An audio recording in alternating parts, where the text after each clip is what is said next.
In 1870s Texas, where a woman's defiance could mean death, Esperanza faces chains for refusing a forced marriage arranged to settle her guardian's debts.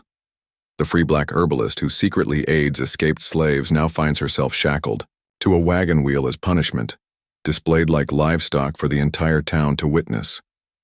When cattle rancher James McAllister discovers her bound in the moonlight, he must choose between his safety and her freedom, knowing that breaking those chains will make them both fugitives. Esperanza refuses to beg for rescue, staring down her would-be savior with the same iron will that landed her in chains.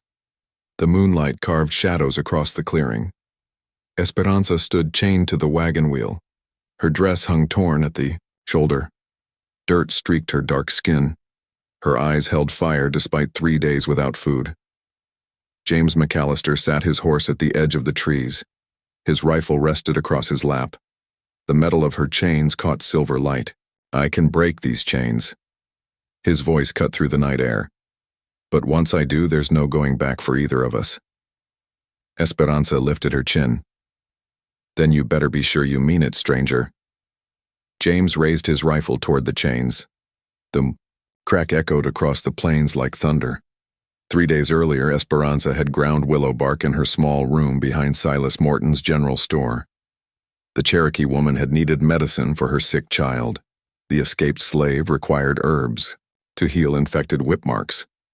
Esperanza's hands worked steady and sure. She had learned healing from her mother, before the fever took both parents, before Silas Morton claimed guardianship over the orphaned girl, before she discovered the weight of being owned without being enslaved. The door burst open. Silas stood, there with his yellowed teeth and whiskey breath. His eyes took in the medicinal supplies, the makeshift bandages, the evidence of her secret work. "You've been helping runaways." His voice carried the flat certainty of condemnation. Esperanza kept grinding. "People need healing. People like that need to stay where they belong." Silas had always suspected. Now he knew. The arrangement had already been made. Deputy Caleb Horn would marry her within the week. Horn would keep her in line. The marriage would settle Silas's gambling debts to the deputy's family. "I won't marry him." Silas backhanded her. Not hard enough to bruise where others could see, just enough to remind her of her place. "You'll do as you're told." But Esperanza had inherited more than healing knowledge from her mother. She had inherited a spine that would not bend. The wedding was supposed to happen Sunday morning. Saturday night, Esperanza slipped from her room. The Cherokee woman lived 2 miles north. Her child still needed medicine. Freedom meant nothing if others suffered while you stayed safe. Silas caught her returning at dawn. The chains waited in his wagon. This is what happens to women who forget their place. He dragged her to the center of town, chained her to the wagon wheel like livestock, posted a sign that read, "Unclaimed by morning, sold to travelers." The townspeople gathered. Some looked away. Others stared with hungry curiosity. Deputy Horn stood among them. His face showed nothing. "Anyone can claim her," Silas announced. "Just pay what she owes." The debt amounted to $50, more money than most folks saw in a year. Esperanza understood the game. She would be sold to the traveling brothel that passed through monthly. Her defiance would become a cautionary tale. Night fell. The crowd dispersed. Esperanza remained chained under starlight. James McAllister had ridden into town that morning for supplies. Half Cherokee features marked him as an outsider. His clothes spoke of a man who worked alone. He bought coffee and ammunition, asked no questions, spoke to no one. But he had seen the chained woman, heard Silas's announcement, watched the townspeople's reactions. James knew about chains. Different kind, but chains nonetheless. The law had stolen his ranch 2 years prior. White neighbors discovered his Cherokee mother's heritage. Suddenly his land deed meant nothing. His cattle belonged to other men. His mother died the same. Winter. Grief and cold worked together. He had learned to live invisible, keep moving, trust no one, survive. Yet something about the woman's eyes held him, not pleading, not broken, just waiting. James camped outside town that first night, told himself to ride on come morning, told himself her troubles were not his troubles. The second day he watched from a distance. Esperanza refused water from sympathetic women, refused bread from children, accepted nothing that might suggest surrender. Proud fool, James muttered to his horse. But pride was all she had left. The third night brought decision. James approached on foot. His boots made no sound in the dirt. You plan to die here?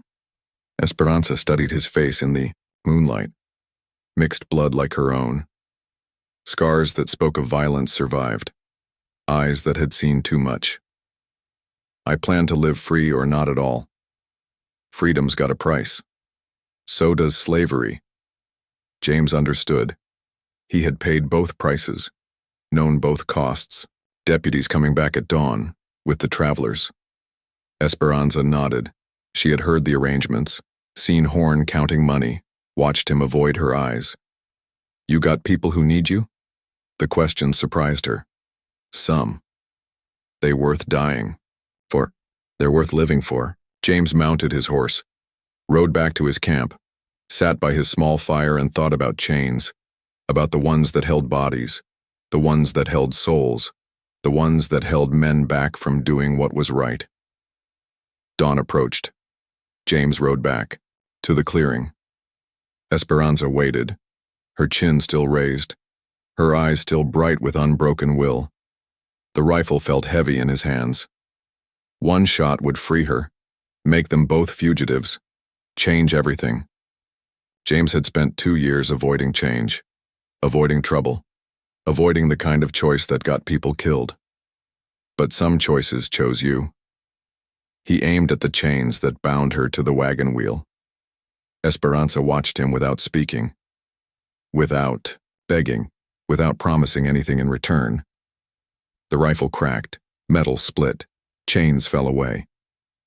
Esperanza stood slowly, rubbed her wrists where iron had marked them, looked at the man who had just made them both outlaws. Now what? James offered, his hand. Now we ride.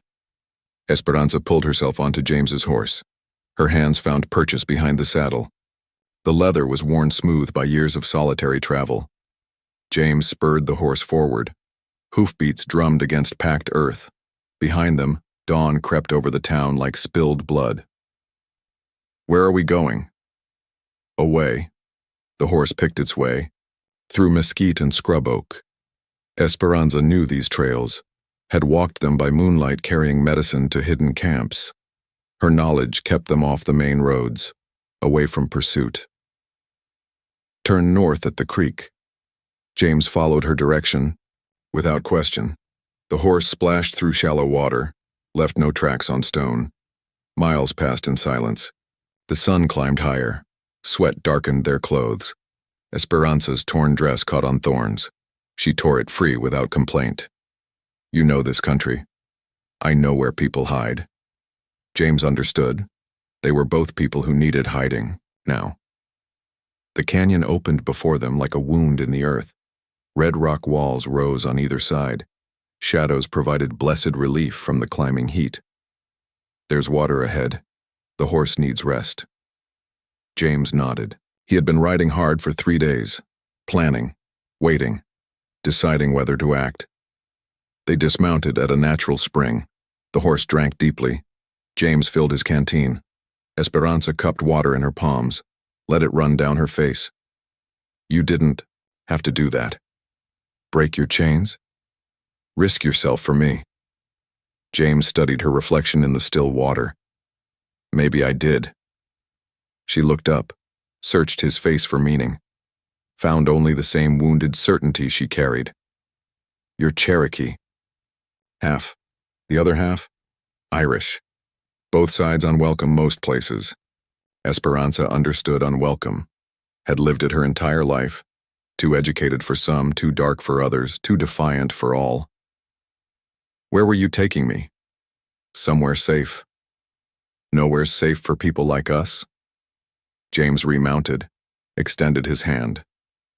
Then we make our own safe. The afternoon brought harder country. The horse climbed steadily through pine and cedar. The air grew thin and sweet. Behind them, dust clouds marked their pursuers. How many? Esperanza shaded her eyes. Counted the riders. 4, maybe 5. They'll catch us in open country. Then we don't go through open country. She guided them deeper into the mountains, along game trails and forgotten paths, through stands of aspen that whispered secrets in the wind. The cabin appeared at dusk like something from a dream.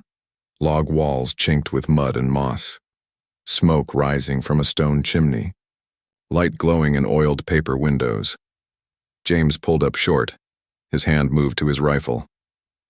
You said it was safe. It is. But the cabin was not empty. Voices carried on the evening air, Cherokee voices speaking in the old tongue. Your people? Some of them. James dismounted slowly, his movements careful, deliberate. Esperanza followed. Her feet found solid ground after hours in the saddle. An old Cherokee woman emerged from the cabin. Her hair hung silver past her shoulders.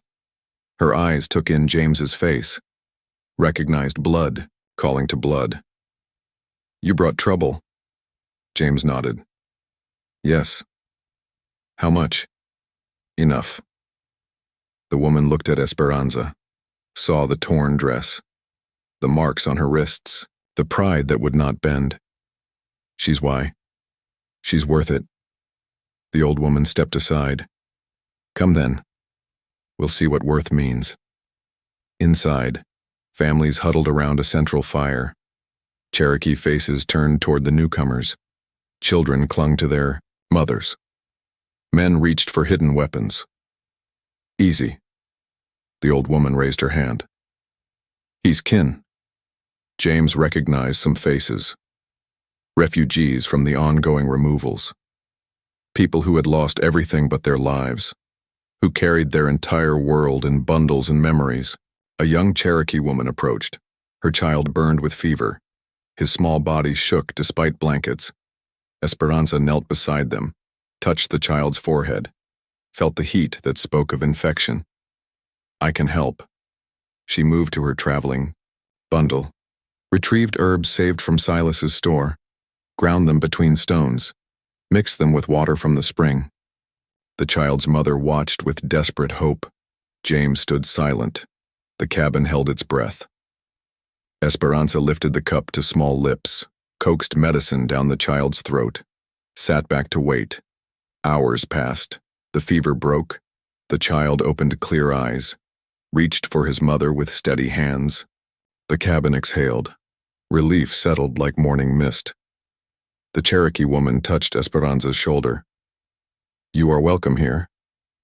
But James stared into the fire. His face showed the weight of hard decisions. Outside, wind carried distant sounds. Hoofbeats, voices, the hunt drawing closer. We can't stay. Why not? They'll follow. Put everyone at risk. Esperanza understood. Safety was temporary. Pursuit was certain. Her freedom had cost more than chains. There's another way. James looked up. What way? We lead them away. Deep into the mountains. Lose them in country they don't know. And then? Then we find somewhere they can't follow. The old woman spoke from her corner. There is such a place. Cherokee territory. Beyond the treaties. Beyond white law. James shook his head. That's 3 days hard riding. Through country that will kill you if you don't know it. Do you know it? Some. Then we go. Morning brought decision. The pursuing riders had made camp 5 miles down the mountain. Smoke from their fire marked their position like a warning. James saddled his horse, checked his rifle, filled every container with water. The journey ahead would test them both. Esperanza gathered what medicines she could carry, left the rest with the Cherokee woman. Her hands shook as she packed, not from fear, from the terrible certainty that this choice would define everything that followed. Ready? She nodded. Mounted, behind him, felt his solid presence against her back. The old woman pressed something into James's hand. A small leather pouch. Medicine for the journey ahead. She's earned her place with us. James understood. Acceptance was rare, precious, worth protecting. They rode north as the sun climbed, into country that existed beyond maps, beyond law, beyond everything except the bond growing between two people who had chosen each other against impossible odds. Behind them, dust rose. Pursuit followed. Ahead lay wilderness that might save them or swallow them whole. Esperanza tightened her grip around James's waist, felt his heartbeat steady against her hands. Whatever came next, they would face it together. The mountains rose before them like promises written in stone and sky. The messenger reached them at dawn, a Cherokee boy no older than 15, his horse lathered with sweat and foam, his eyes wide with the kind of fear that aged children into. And they took them. Esperanza's hand stilled on the coffee pot. James looked up from checking his rifle. The boy's words hung in the mountain air like smoke. Who? 3 of yours. The ones you helped cross the river last month. Esperanza's breath caught. Sarah and her 2 children. The woman who had walked 30 miles with infected feet. The children who called Esperanza their angel. Where? Morton's got them locked in his store, says he'll trade them for you. James stood slowly, his movements controlled, deliberate. When? Sunset today. You don't come, he sells them south. The boy wheeled his horse around, disappeared into the trees like a ghost with a message from hell. Esperanza sat on a fallen log. Her hands trembled against her knees. 3 lives hung in the balance. 3 people who trusted her, who followed her guidance into what they thought was freedom. We go deeper into Cherokee territory. Wait this out. No. James turned, studied her face, saw the iron will that had kept her chained but unbroken. They'll kill you. They'll kill them if I don't go. Not your fault they got caught. My responsibility they stay free. James understood responsibility, had carried it like a stone in his chest since his mother died, since he failed to protect the one person who mattered most. You go back there, you're dead. Maybe. No, maybe about it. Esperanza stood, walked to the edge of the cliff. Below them, Cherokee territory stretched like a promised land. Behind them, 3 innocent people waited for rescue or death. I can't live free knowing others died for my freedom. James joined her at the cliff's edge. His shoulder touched hers, solid, warm, present. Then we both go. I won't ask that of you. You're not asking. The afternoon brought planning. James knew the country around Morton's store, knew which buildings provided cover, which roads offered escape routes. There's a way in through the back. Storage room connects to the main store. Guards? Morrison's got men posted front and back. Esperanza had heard of Cash Morrison, bounty hunter who collected human suffering the way others collected coins. He had been tracking them for days, waiting for this moment. What about Horn? James paused. Deputy Horn had been present at every crucial moment. At her chaining, at her rescue, now at her potential capture. Horn's playing his own game. They rode down from the mountains as shadows lengthened. The country opened before them like a wound, red earth and scattered stone, the kind of place where good people died for bad reasons. A mile from town, they dismounted, tied the horse to a scrub oak. James checked his rifle one final time. Esperanza tucked her knife into her boot. You sure about this? She looked at him. Really looked. Saw the man who had broken her chains, who had chosen her freedom over his safety, who was about to risk everything again. I'm sure about you. They moved through gathering dusk like shadows with purpose. The store sat on the edge of town. Light glowed in the windows. Morrison's men lounged outside, confident, careless.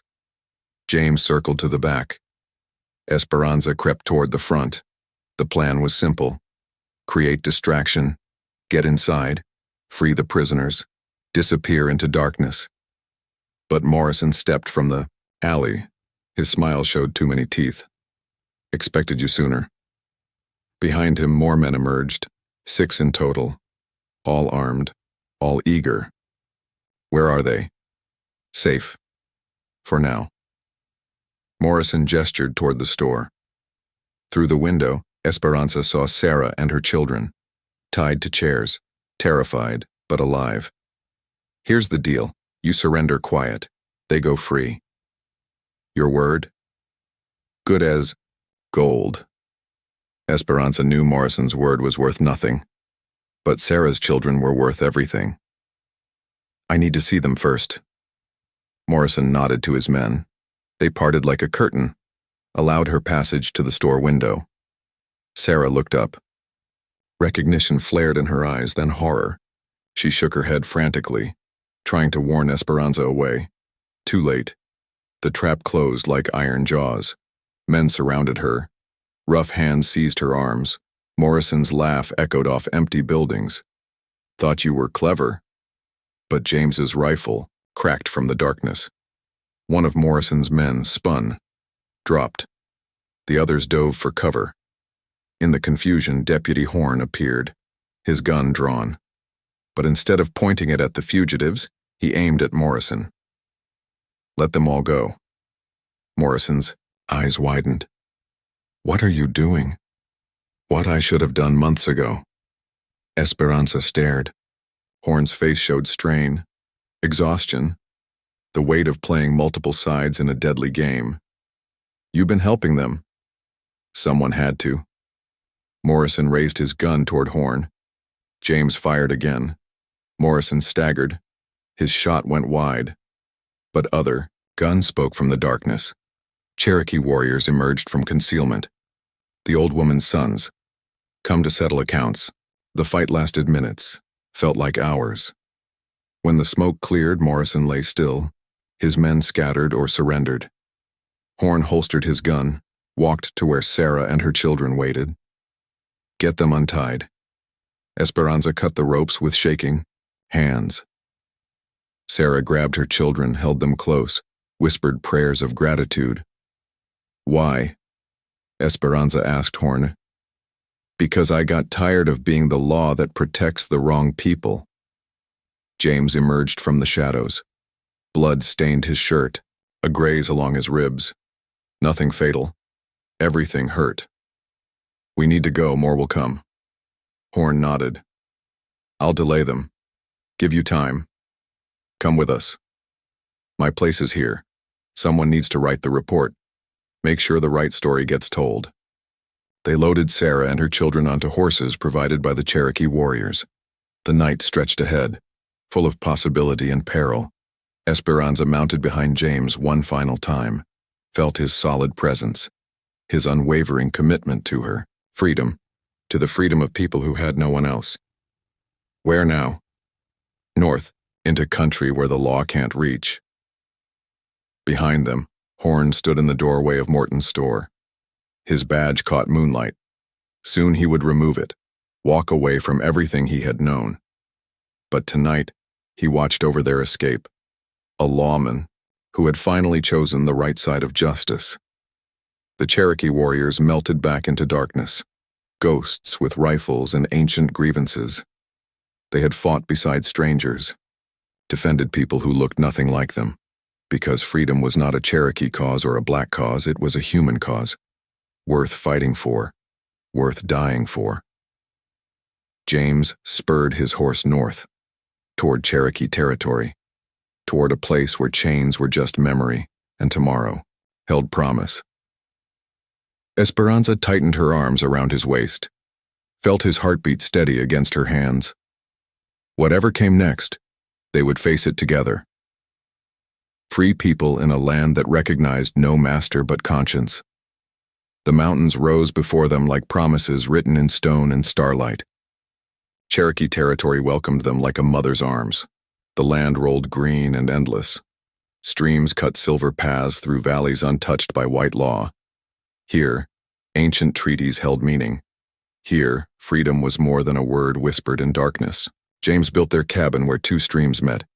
His hands knew the work, log upon log, chinking mud between gaps. A roof that would keep out winter's bite. Esperanza gathered stones for the hearth, planted herbs beside the door.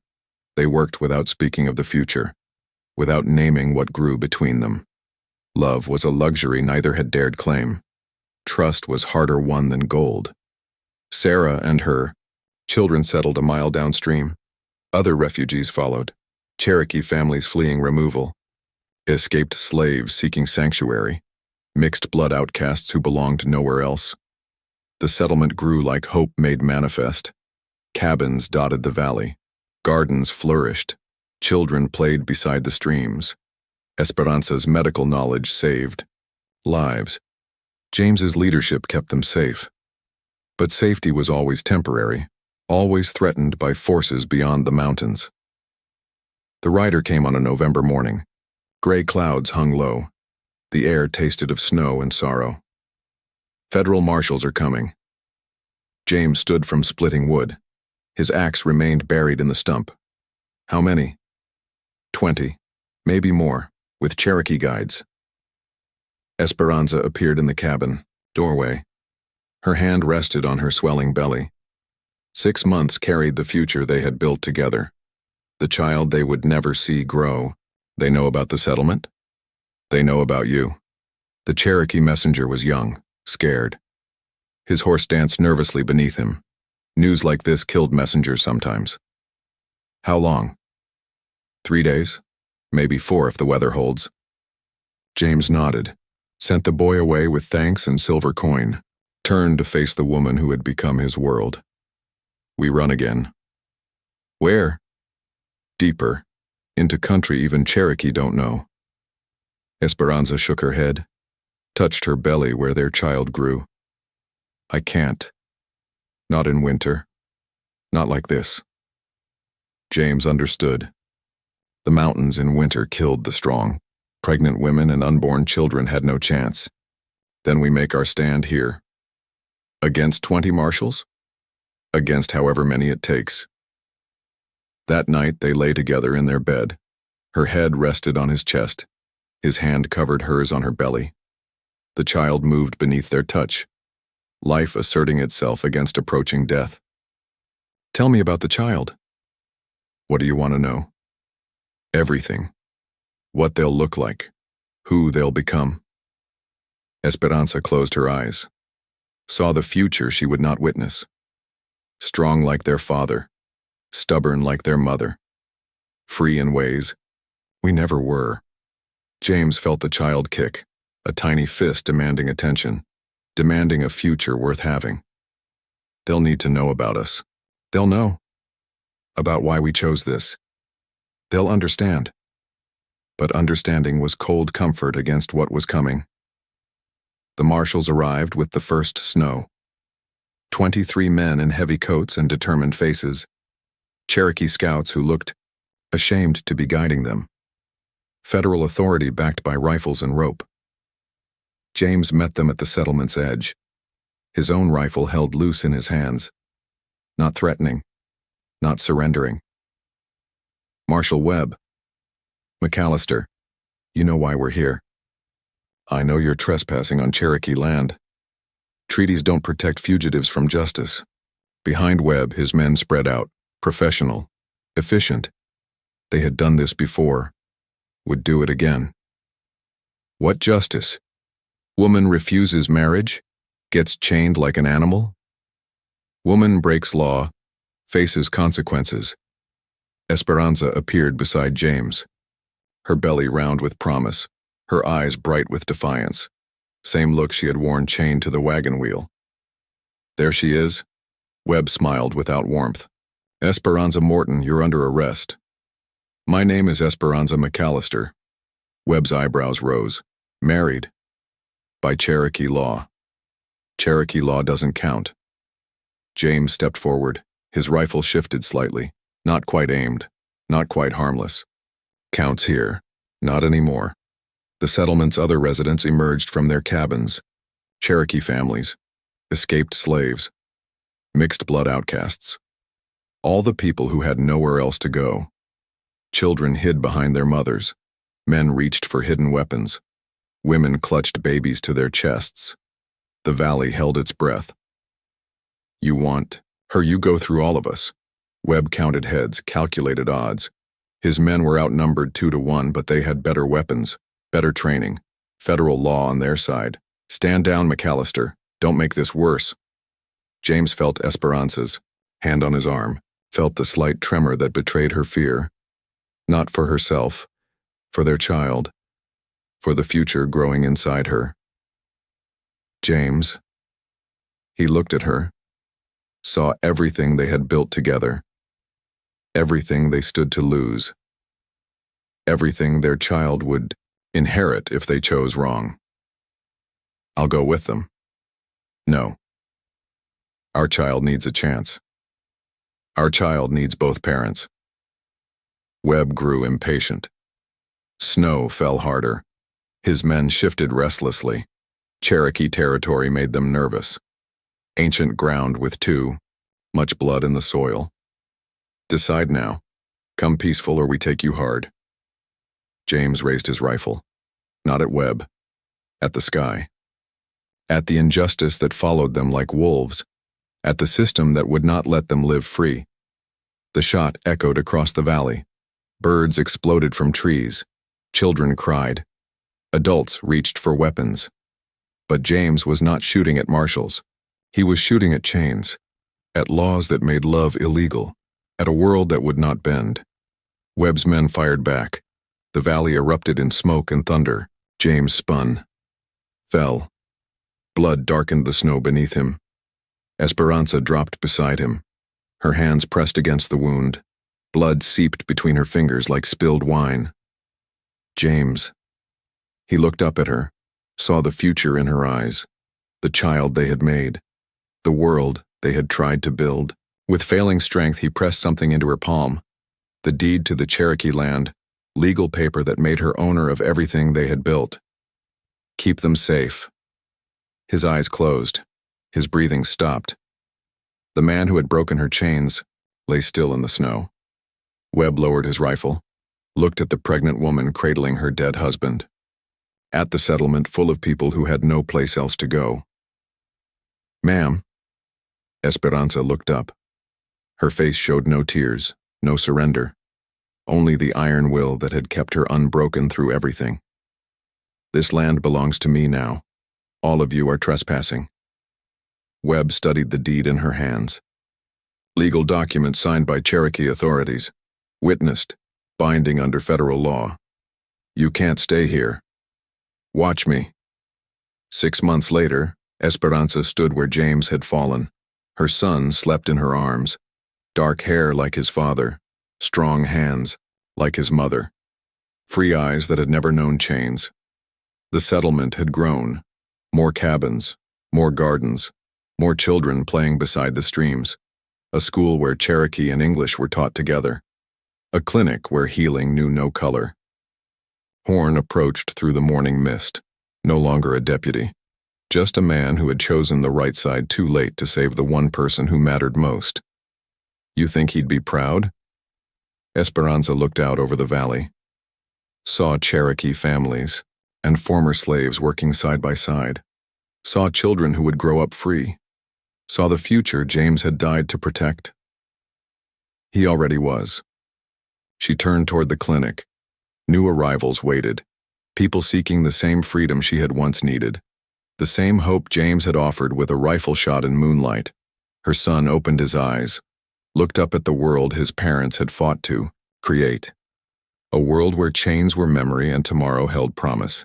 The child would grow up free on land his father died to protect, in a world his mother fought to create. And that is all to the story for now. Please let me know where you are tuning in from. Perhaps we will create a story there. Consider liking this video and subscribing to our channel. It helps motivate me write each story. See you tomorrow.